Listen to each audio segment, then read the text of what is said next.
All right. Good afternoon, everyone. Thanks for joining us for our graduate geotechnical seminar. Is this the last one of the year, I think, or almost one of the last ones of the year, likely?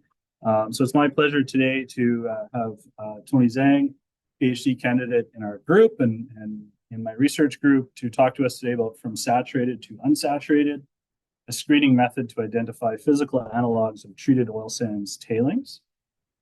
Tony has considered himself an engineer first, an academic researcher second, looking for practical applications of our research.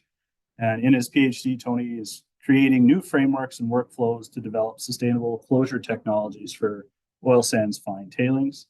He's also working as a mine closure consultant at O'Kane Consultants and applying Vados zone hydrology and unsaturated soil mechanics to tackle metal leaching and acid rock drainage. Tony, the floor is yours. Let's get started. So this talk will be almost like a pre-phase of the talk I'll present in the International Oil Sands Tailings Conference, slightly expanded version to give a better context and background to why we do the work we do and how this work fits in the overall mine closure theme. So today I will talk about how from saturated to unsaturated. So I'll talk about why unsaturated soil mechanics matters in mine closure. Then the screening method that I developed will serve as a case study to speak to that theme. It's really the screening method started out as a way to identify a physical analog for treated oil sand tailings, because we're going to run physical modeling experiments, and we're looking at a physical analog of those materials such that we can reproduce those materials easily at a very low cost. But an unintended consequence of that work is that I find the screening method can also be used to screen the technology, different tailings experiment technologies, to look at their long-term behavior in the unsaturated conditions. So that's the unintended consequence of that. Okay. So I would like to talk a bit more about why unsaturated soil mechanics. Why do we want to know use unsaturated soil mechanics in tailings management? This is my very first project in consulting, is to design a very large-scale tailings storage facilities. And as many of you are aware, we all use the GeoStudio sloped uphill software. And as a young engineer, I like to look at every setting of that slope stability program. And there's one tab in the material properties setting called suction. And the friction angle due to that suction is always set to 0 degrees. And my very first question to my senior engineer is that, why do we set it to 0 degrees? Because we have tailings above the water level, the fracture surface in the model. The comments I received back is that we don't consider suctions. We assume everything is saturated, just like we were told in our soil mechanics class. And what's more, the person added that it's considered conservative in our practice, because suction adds additional strength, shear strength to the material more often than not. So that's the end of the conversation, and I carried on with my business thereafter. But that question lingered. Why are we ignoring that suction in the soil? And there's, in fact, in the training notes, there's a great emphasis that even if you set the suction due to the friction angle due to suction to 0, in the slope stability calculation, there's still the negative pore pressure is still considered in the slice calculation. So there's actually a cautionary notes that we still get some negative pore pressure in the analysis, and we should pay attention to that. And it sounds as if we don't want that in our materials. So So that's my introduction to unsaturated soil mechanics. But it turns out that it's not just about the gain in strength due to suction, but it's also about oxygen, about pore air pressure. In fact, the majority of the soil we're dealing with closer to the surface is in unsaturated conditions. So we have a variety of mechanisms going on in those vadal stone layers. We have vapor transport, we have oxygen ingression, we have heat flow, in addition to water flow. And what was considered conservative in the traditional geotechnical sense is actually very much the worst case from a geochemical perspective. Take acid rock drainage, for example. You find iron sulfide in most of the commodities, mining commodities here in Canada. Iron sulfide is also called a pyrite. You add a little bit of oxygen, you add a little bit of water. What you get is acid, a low pH in your pore water. And the low pH, what does low pH mean? Well, low pH water acts as a solvent for metals. So your solubility for a lot of heavy metals goes up as your acidity goes up. So your sulfate and ions have an increased concentration in the pore water. And that sets up a chain reaction in the process. The more sulfate you get, the more acidic the water becomes, and the more metals get dissolved. So in the end, you get a lot of acidity if you look at the bottom reaction, and lots of sulfate released as a result. So, a lot of metal mines have this issue, but that is not to say oil sand doesn't have this issue. In the froth treatment tailings, there's pyrite minerals in that tailings from the clay minerals. And if we dry those tailings under climate forcings, that expose the tailings to oxygen ingression. And don't forget that we have precipitation, storm melt. So, like I said, a little bit of oxygen, a little bit of water, and the pyrite minerals, you get acid rock drainage. If you don't have any water, if it's completely dry, you won't have acid rock drainage, right? So it's that right amount of water, oxygen, that combination that's gonna produce those ARDs.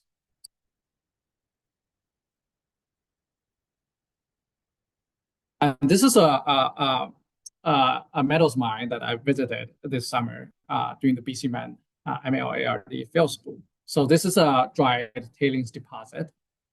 You can see the cracking, you can see the white color. So that's the indication that the oxidation products at the surface of the tailings has been exhausted. So all that tailings are potentially acid generating, and down below the cracks, the crack does not extend the full depth of the tailings. So what you see is on the surface, you have that oxidation reaction, acid generating, the release of oxidation products through the runoff. But at the bottom, because the tailings are fairly fine grained, the oxygen doesn't get inside, right? So the bottom, the depth below that cracking do not get oxidized. So you actually have some neutralizing capacity in that layer. So that speaks to another, the point I talk about is that oxygen ingression is really important. And with oxygen ingression, we need unsaturated soil mechanics. We need to know how much water there is in the soil, how much air there is in the soil, how the air moves around, and how the water moves around. And also the temperature in the soil to understand what kind of reaction we're dealing with, how fast the reaction will be over time. So in terms of tailings, again, the contaminants will migrate due to capillarity, due to suctions. They will migrate upward. So it's a bit counterintuitive because usually you think that water will drain downward through gravity. But if we have suctions, you have air, those solute will migrate upward due to consolidation of the tailings, as well as the capillarity in the soil. So now moving closer to oil sands, the oil sands space. Lots of operators start adding polymers, thickeners, coagulants to the tailings prior to discharge. At the end of the pipe, tailings are like a slurry, so lots of water inside. But once we deposit those tailings over a large area of land, inevitably they will be subjected to climate forcing. So we're talking about desiccation in the summer, with wetting during rainfall events, and freeze and thawing mechanism during the winter. And those mechanisms will remove water, pore water in the tailings. So part of the research is to focus on how much water can those climate forcings remove and what state they will leave the tailings at. So that will become very important in terms of not just the strength, right? Also how oxygen will get into the deposit if the tailings are potentially acid generating. And how do we achieve a balance between geotechnical stability, lowering the degree of saturation as low as possible, but at the same time preventing excessive oxygen ingression to prevent acid rock drainage or manage the salinity in the tailings. One artifact of desiccation is that they also bring up a lot of salts on the surface. And if we want to grow sustainable vegetation, we need to manage that salinity because plants don't like salts, right?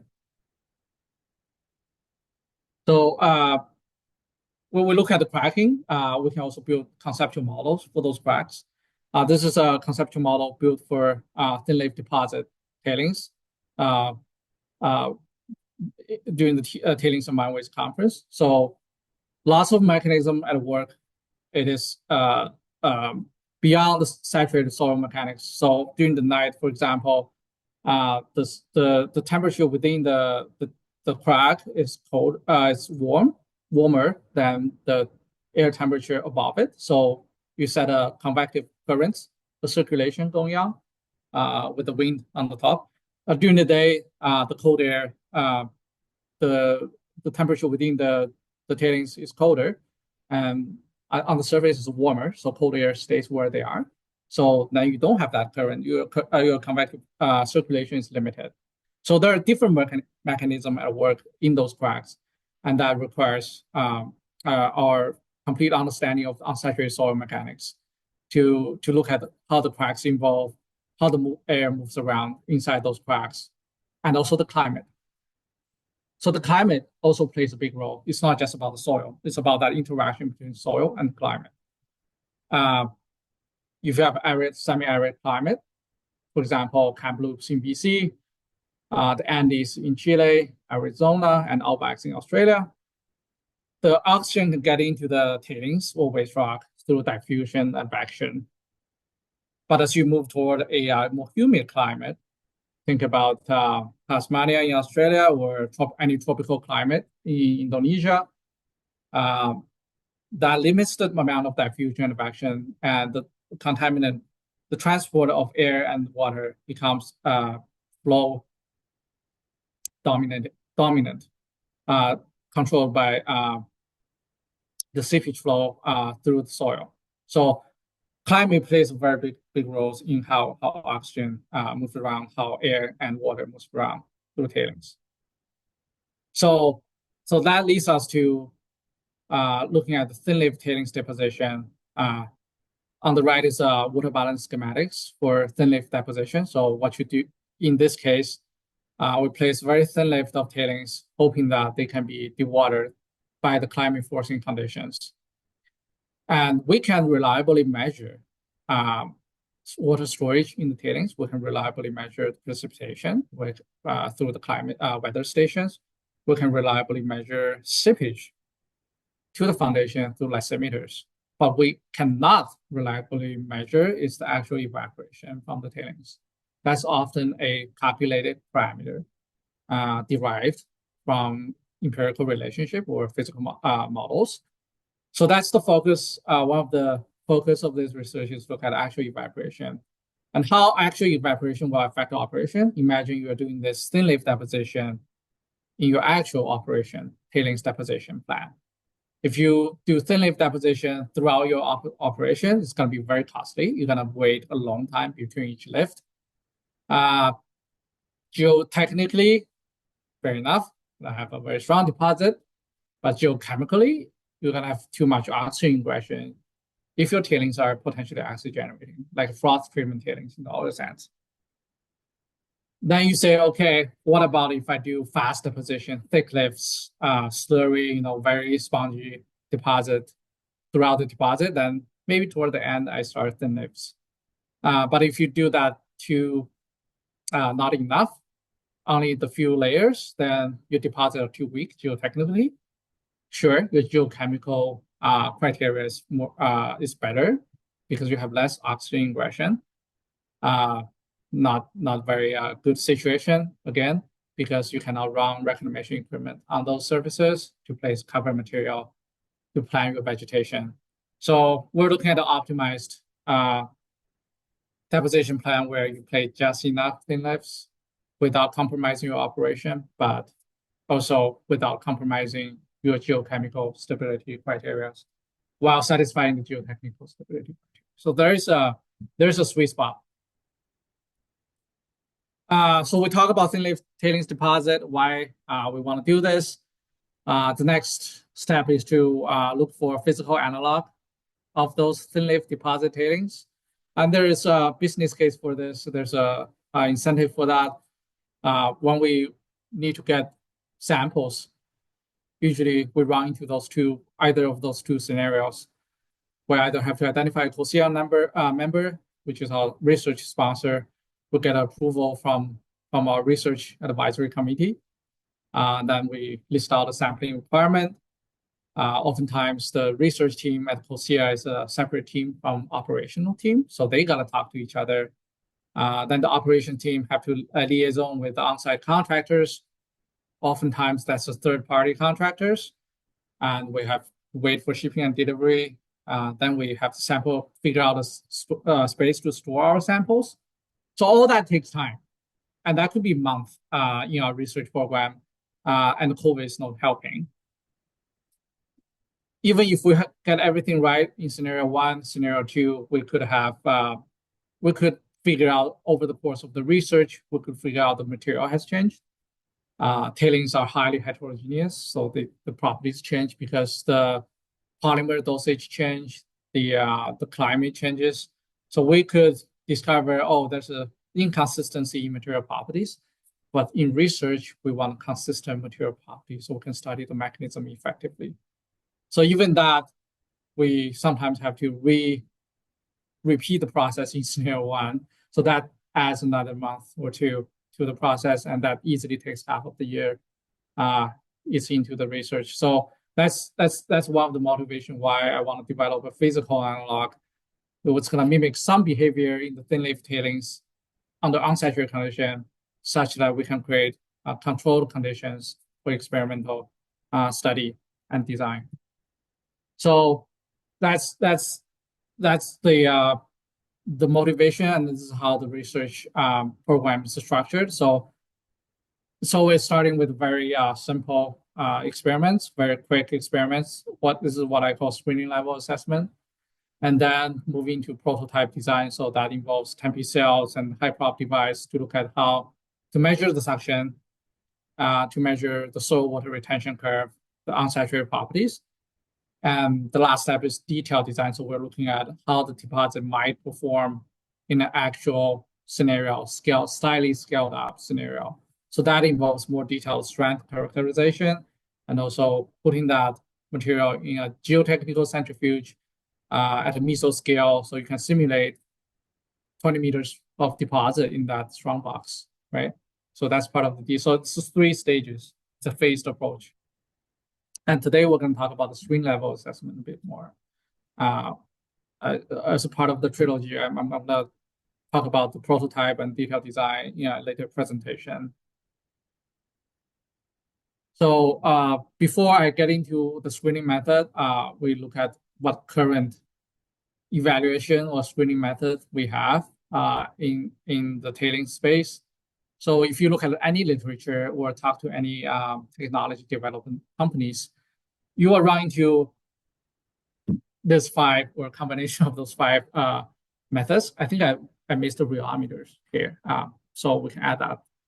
So I'm not going to go through like what those tests are and what they do, but they share one thing in common, is that they look at how much water you can get out of the tailings under saturated condition at the end of the pipe. So that's basically what those tests are, either through physical means, filtration, or through more passive measures. In the capillary suction, you place a filter paper and look at how the water moves out, right? So that's their commonality, with the exception of maybe slump test, but it's also end of the pipe. You're essentially looking at the slurry material and how much slump it's going to achieve once you remove that confinement. So this is how usually we check how much water the tailings the polymer treatment or any sort of amendment can remove water, and that's often how we figure out what's the optimum polymer dosage, what's the optimum mixing time for those treatments under saturated condition again. But like I showed you in the first few slides, it's not the saturated condition that matters. It's the unsaturated condition. It's how the tailings is gonna perform during the closure that's gonna get the buy-in from the regulators, get the buy-in from the stakeholders. So that's our end goal. And I think tailings screening in the beginning should incorporate those. Okay, so the screening methods. So here's the core of the presentation. It's really doable with the readily available material. So all you need is a Shelby ring and a glass petri dish, and also the wax paper as a base. You apply some petroleum oil around the Shelby ring, so to make sure the sample dries uniformly, and you basically put those slurry sample in the Shelby ring and let it dry under controlled lab conditions.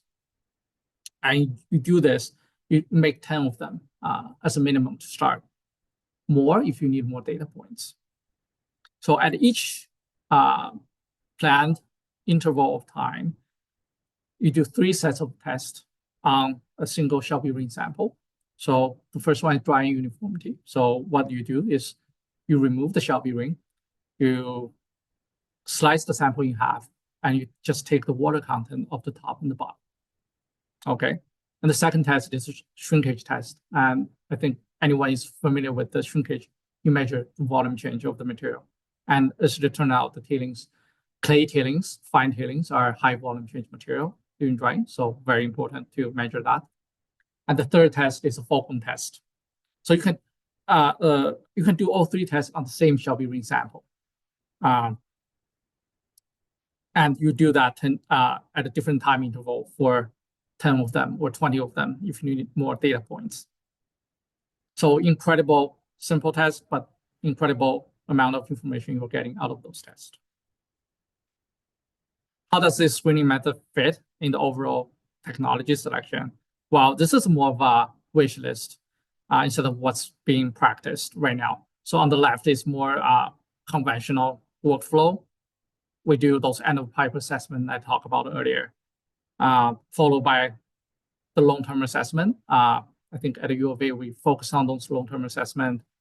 That's what we were focused on as the large strain consolidation, physical modeling, unsaturated property test. Then if that's proven, we move on to field pilot. But what I'm proposing is add that rapid assessment for unsaturated properties, kind of in between those steps.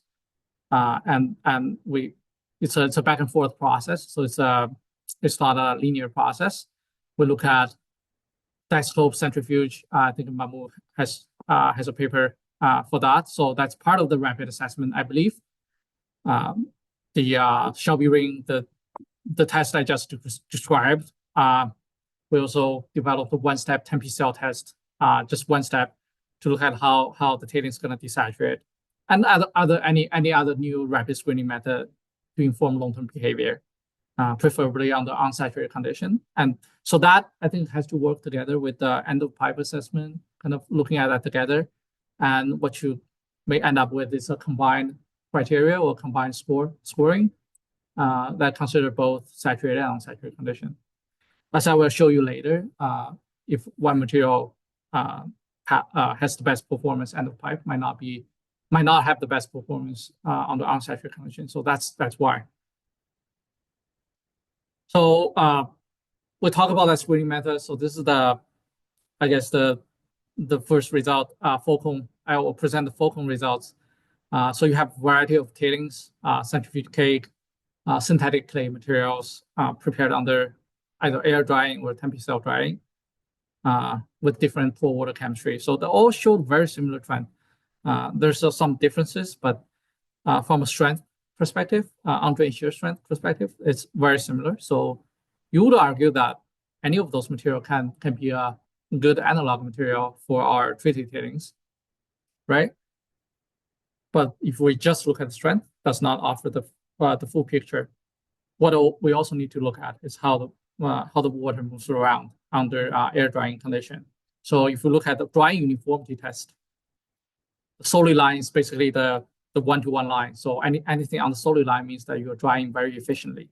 As you move further away from the solid line, your drying efficiency is reduced.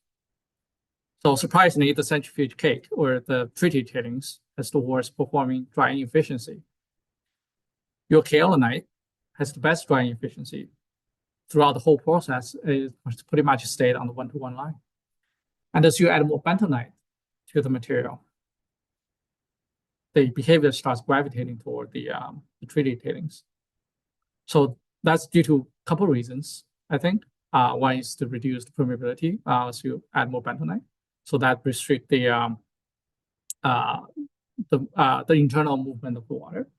Reason number two is that the specific surface area of the tailings of your synthetic material increased, perhaps more approximate, closer to what the treated tailings have. So you have more, the material retains more water. All right, think of that soil water characteristic curve for clay material versus sand. The clay material is able to retain more water during desaturation. But it's not completely similar.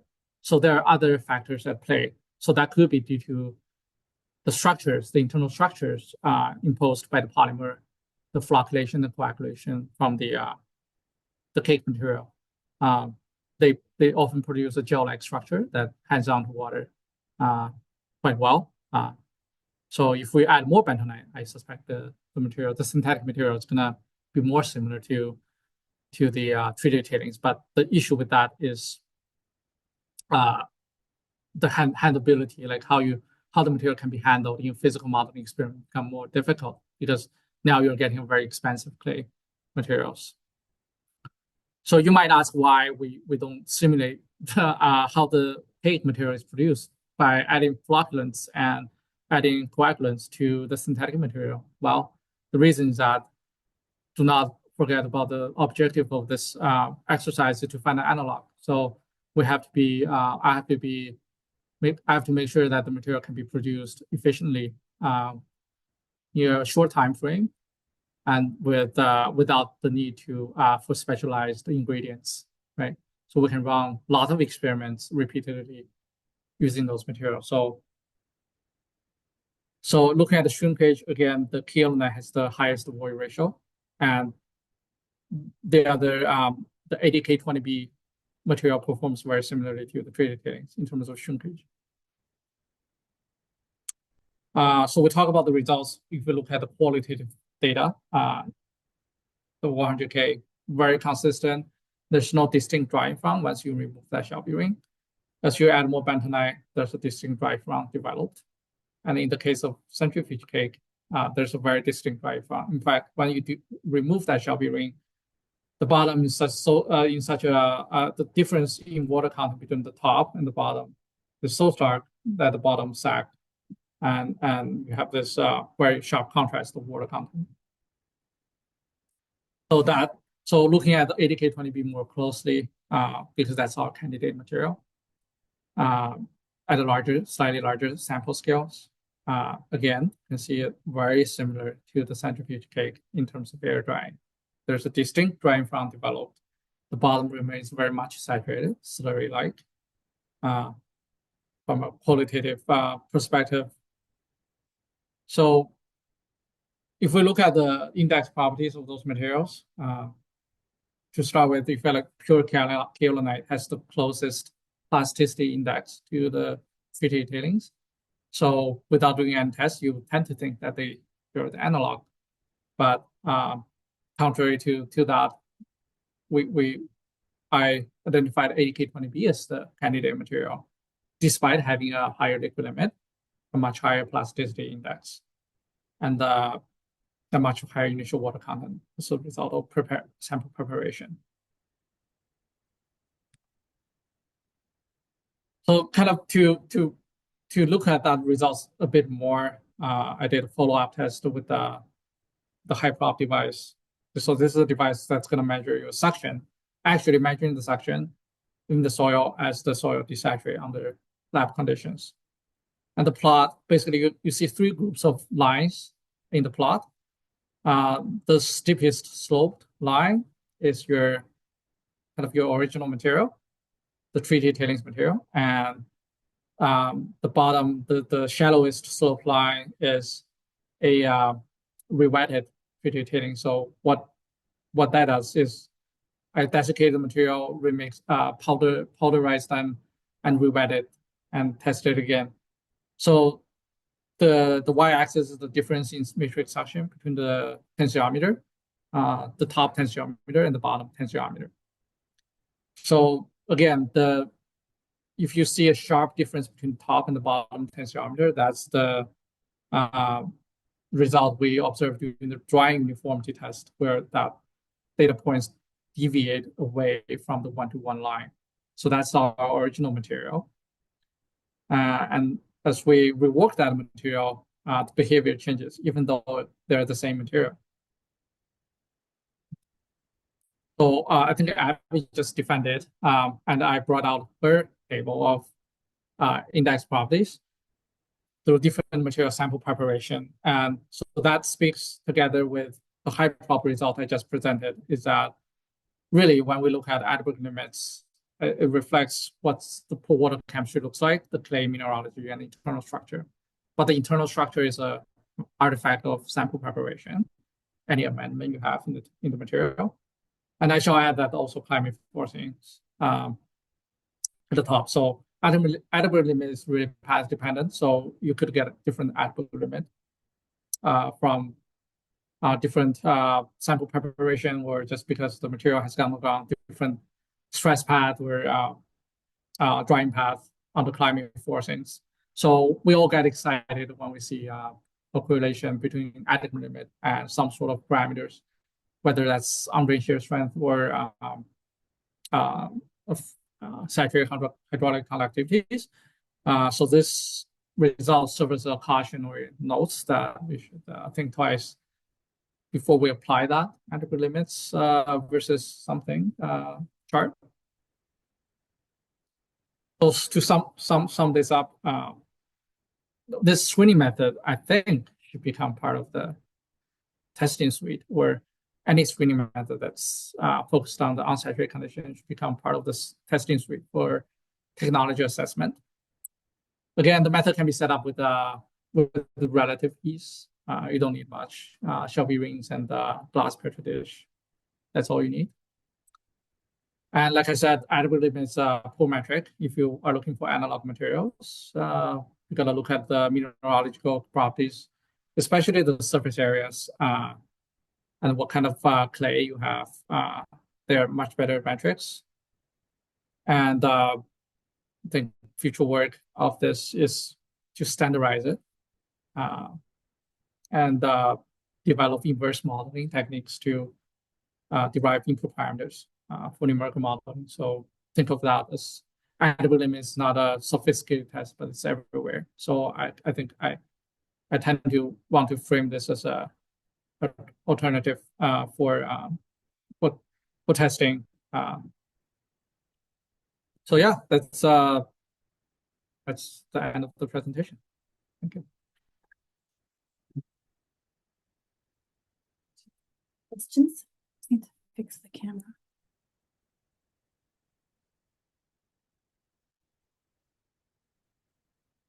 There you go.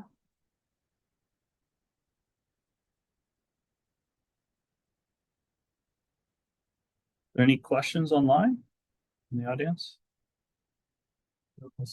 For the tentative method, what was the factor of safety, especially for the inputs to repeat it? So there's it's not a we don't usually employ a factor of safety approach when it comes to geochemical aspects. So it's usually what really matters is the downstream water quality, whether it's predicted or observed. That's gonna get screened against water quality guidelines in that jurisdiction. So that could include the short-term acute guidelines or the long-term chronic guidelines for aquatic life or any other considerations. So it's really the water quality downstream at the receptor that matters. So then based on that, we work backwards and look at how much oxygen can we prevent, or either use a cover system or water cover in a P-lake setting. Yeah, so it's quite different thinking than your traditional geotechnical sense. So usually a rule of thumb is 85% degree of saturation. For liquefaction, I think if you are below that, you're in a good spot. But for geochemical considerations, you want to be above that to prevent oxygen from getting inside and to prevent the oxidation reaction from happening. So, yeah.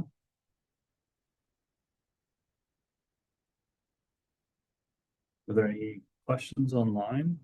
Did you see what the chat was? Okay. Did I miss? This is the last one for the semester. Okay. Yeah. Well, there's no more questions in the room. So thank you very much, Tony, for sharing your work on your PhD and tying it into some of your colleagues. I enjoy seeing that as well. And everyone have a great rest of the December and holiday. If I don't see you, some of us are going into exams or TAing and marking. So almost ready for a break to go home and spend time with family. So thank you very much. And we'll see you back here in January for grad seminars.